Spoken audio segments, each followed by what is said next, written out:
San Francisco's been working under the same legislative set of rules for about the past 30 years. Yeah, that's the city charter, which dictates how things operate. But in order to build a better Bay Area, most anyone in city government will tell you it's time to reform the charter. ABC 7 News reporter Leanne Melendez is here with a look at what is or is not working. And, you know, nothing's changed in the last 3 decades, so it should be fine, right? Yeah, Oh, sure, right. It's time to change the car. You know, a lot is not working.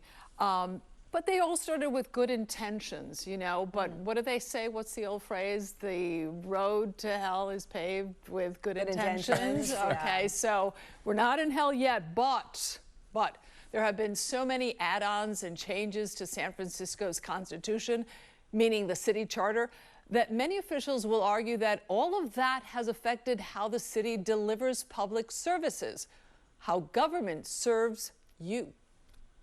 Let's skip over the minutia found in this 538-page document called the San Francisco City Charter. Instead, let's ask those in the know what's not working in the charter. Oh, and why it may be time for a reset. So what we have at this point, I think, is kind of a mess. A mess, according to Supervisor Raphael Mandelman, because of how the city's governance is structured, based in part on that charter. Here's how the San Francisco Bay Area Planning and Urban Research Association, SPUR, explains it.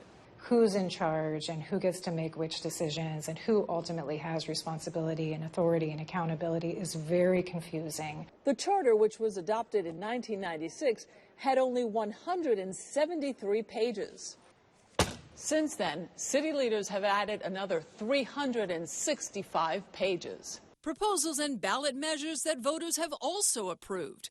As a result, a lot of that extra stuff has, little by little, weakened the power of mayors that came after Willie Brown. I was certainly the last mayor that had the authority to be the mayor. What most San Franciscans don't know is that any mayoral candidate who wins in November will have limited authority over who leads San Francisco's city departments. Let's say the mayor wanted to pick the next police chief. The mayor can only select someone from a short list given by the police commission.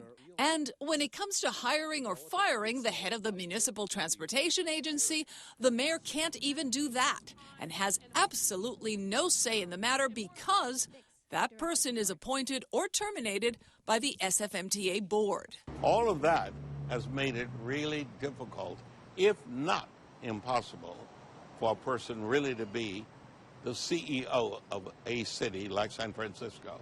Therefore, one may argue that there are too many cooks in the kitchen slowing things down. Have you ever tried to open a restaurant in San Francisco? Sure, the health department has to be involved. But why does it take 11 city agencies just to get the proper permits and licenses? According to SPUR, a new restaurant has to go through 61 steps just to open. Well, there are too many cooks in the kitchen, but there's also too many kitchens. We actually should be consolidating a lot of this. We should be bringing these agencies with responsibility for permitting together and making them function together under a unified authority. San Francisco also has 126 boards and commissions, some with decision-making power that shape how a department operates. According to SPUR, with so many commissions and departments sometimes conflicting with one another, it's sort of like a maze, making passing citywide policies difficult, not to mention time-consuming. How do I get out of here? SPUR says some commissions are very useful to maintain checks and balances. Still, they are recommending a review of all commissions. To decide which ones should stay, which ones should have their role change, and which ones have already lived out their useful purpose and can be let go. For example, voters approved the creation of the Department of Sanitation and Streets only to have it abolished 2 years later. Even though that department no longer exists today, its own oversight commission is still there. As a result, people are not very satisfied with how things run in the city. A survey conducted last year by the city found residents gave certain departments mainly B's and C's. There are many now calling the city charter to be reformed. How do they get there? Let's just say in the coming months, lots of people are expected to weigh in to develop a charter reform measure so that the Board of Supervisors can place it on the November 2026 ballot. If we want to do better than we've been doing, if we want to improve the functioning of city government, I do think there are structural changes that we need to make our city government more successful going forward. And, you know, I think San Franciscans deserve it. I think we should do it. And one of the proposals is to allow the mayor to appoint deputy mayors to help oversee major departments like New York City has. And San Francisco had them too, but that ended during the Agnos administration.